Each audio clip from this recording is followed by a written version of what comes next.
Well, thank you for all being here today for the main event in the Sir Samuel Griffith Legacy Series. And I'm really delighted to have the chance to address such a distinguished gathering. I really am. And I thank Griffith University and ANZOG for all their hard work in organising this event.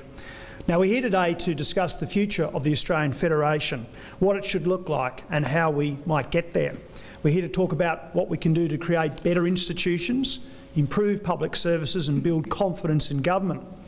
And when my government was seeking election, one of the promises that we made to the people of this state was to work to make government more transparent and accountable. And it's my belief that real reform of our federation will mean that my government and all Australian governments are held to a higher level of accountability for the decisions that we make and the outcomes that we actually achieve. Before I move on, I just want to very much demonstrate where I'm coming from on these matters. We're currently undertaking a process of developing and then delivering a 30-year vision for the state of Queensland. It's called the Queensland Plan. And we've had an unprecedented level of community consultation since sort of April, May this year. A number of events, both at the grassroots level but some also big conferences. Now, to really kick off the process, we met in Mackay back in May. And at that event, one of the questions that I put on the board, myself, as just one of about 400 delegates, and we're all voting on these questions that were papered around the walls of this civic centre, I put on, why have a state government? Because I did want to fundamentally question that. And you hear a lot today about people not wanting state governments, and I used to be a local government official, and quite openly I again confess today that I've said in the past that, you know, should we have state governments? But anyway, I put the question up on the board, and out of 400 people who had three of the, you know, the thing with the dots, so 1,200 votes essentially in the pool, got about 3-4 votes. So in this 30-year plan for Queensland, essentially we've moved on with people assuming that they are going to have a state government. Indeed, they were given the opportunity to actually question the actual need for state government at all. So I just say that at the start of what I say today. It is quite significant, and there has been no mention of that issue since then. And we had 800 delegates almost in the Brisbane Convention Centre only a few weeks ago. But again, no mention or questioning of that issue. So today, as I move into this prepared speech, just bear that in mind, that we've actually questioned whether we should be around. Let's start with this whole issue about federalism and some thoughts on that. Particularly, of course, it's about setting the rules for which level of government delivers the services and infrastructure, the education in the schools and universities, the health services and the hospitals, and the roads, the rail, the ports, the electricity and the water. Services and infrastructure are essential not just to our economy but to our lifestyles and, of course, future prosperity. For me, the whole debate is about the roles and responsibilities for each of the three levels of government to deliver those services and what structures we need to deliver effectively for people and for industry. Essentially for me, this debate is really fundamentally, if we distill it down for the man and woman in the street, it's about who does what. Now, I believe the good news is that the Federation is not a model that is fundamentally flawed.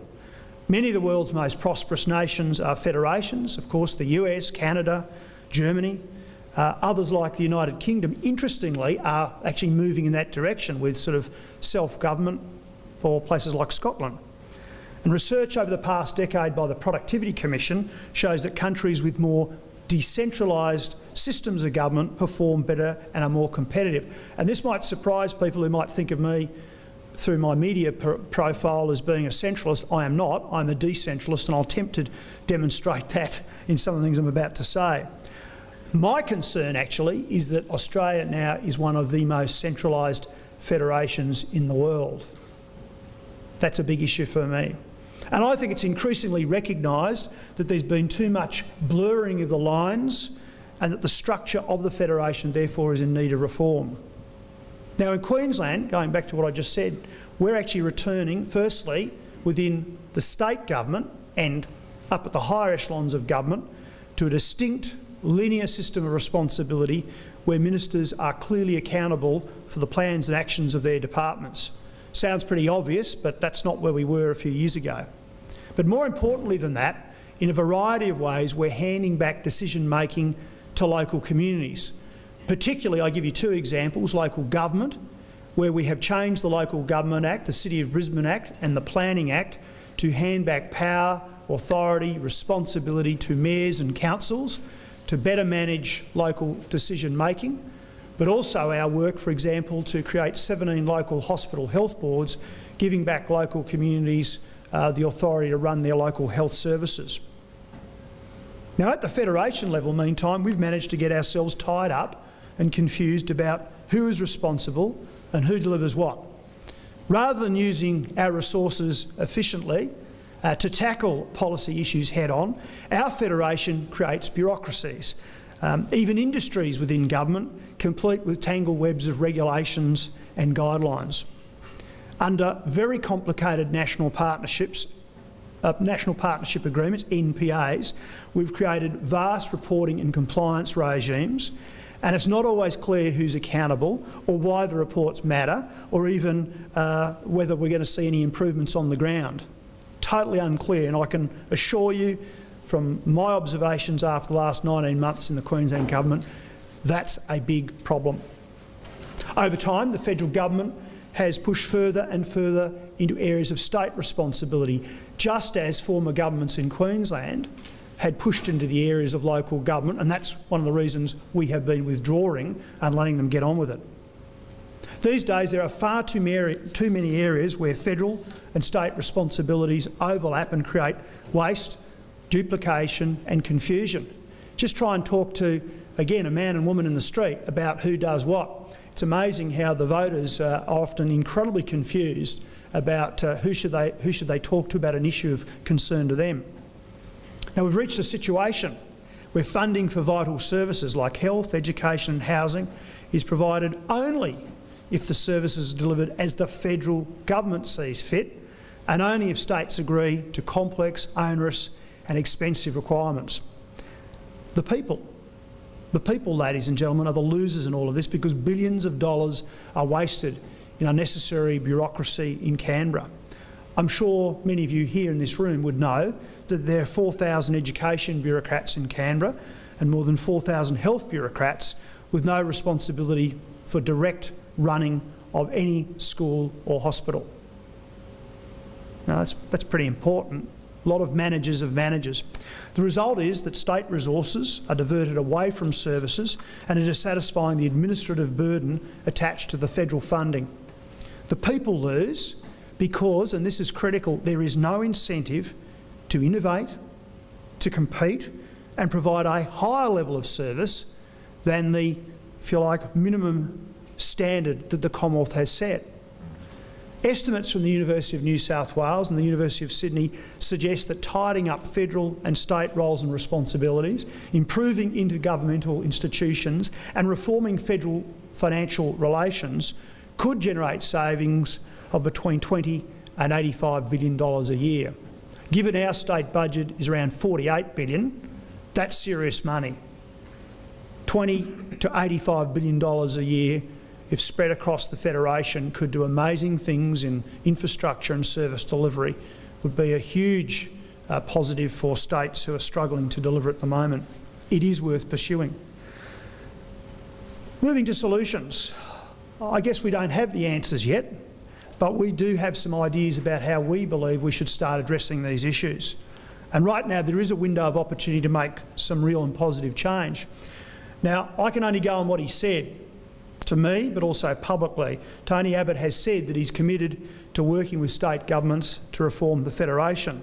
And let me say right now, I'm very positive about that. I share the Prime Minister's commitment to reform, and I hope that he is prepared to deliver.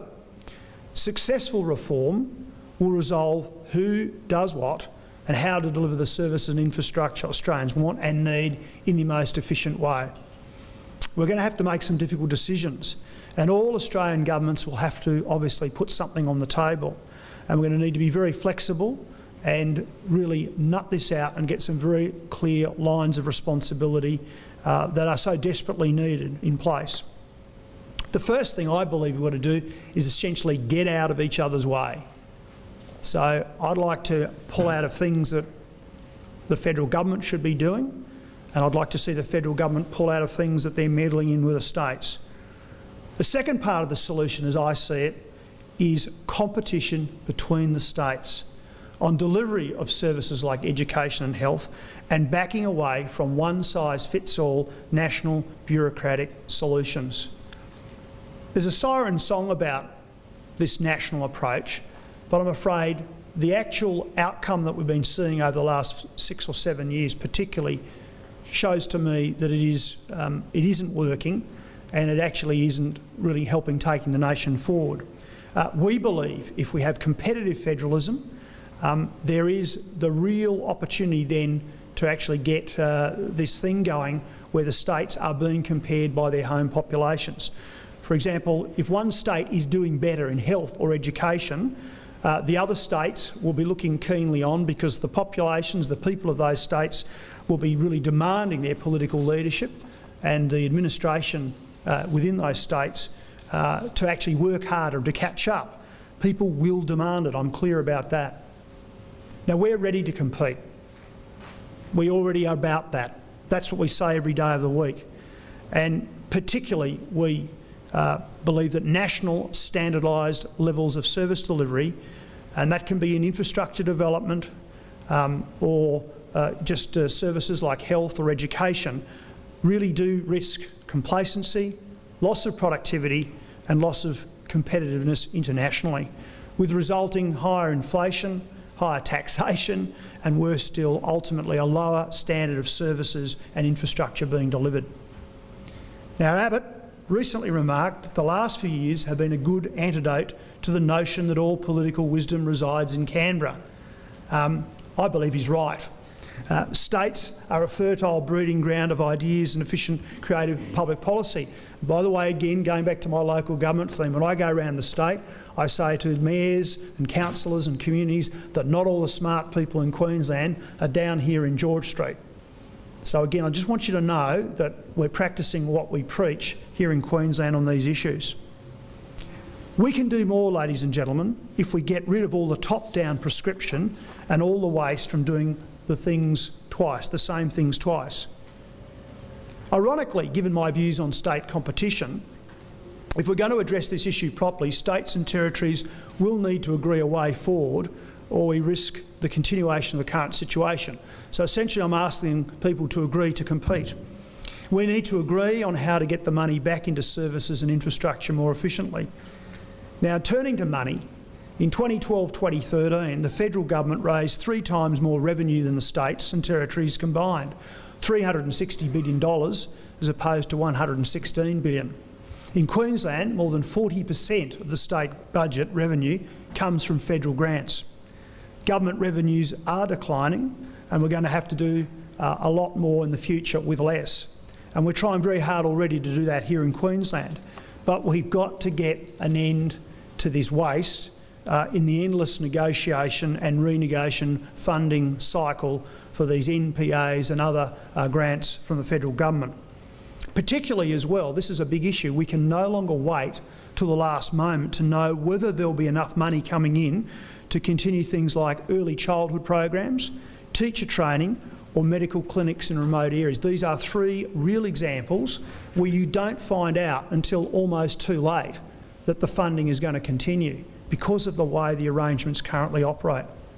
Funding for these services as well should no longer be used, ladies and gentlemen, to coerce states into signing even more agreements with even stricter conditions, which frankly just makes the problem worse. Agreeing once and for all who should do what is crucial, but it won't mean much unless each responsibility comes with money to deliver and the certainty to plan for the future. At the moment, the states hold responsibility without the power. And the changes over the last century, which have dramatically increased the legal and fiscal power of the federal government, have not altered the constitutional responsibilities of the 2 levels of government towards their citizens. The states must have a sustainable revenue base to deliver on our responsibilities. And that, of course, means we need to look at the tax system and the distribution system for that revenue. So again, I'm pleased, but I must say I have a healthy degree of scepticism about the federal government's announcement to a comprehensive tax reform white paper. I'm afraid we've all seen too many of those. Again, I want to stress, the first thing we need to look at though is who does what. Then we can have the meaningful discussion on tax and distribution of revenue. It will need to look at both the collection and distribution of taxation revenue. The focus has to be on who does what. It's got to address the level of vertical fiscal imbalance and attempts at horizontal equalisation in the federation. The federal government raises more than 75% of revenue, but it's responsible for only 42% of expenditure. Queensland produces many millions of dollars more in GST than it receives back from the federal government because other states are subsidised. And is there anyone from Tasmania in the room?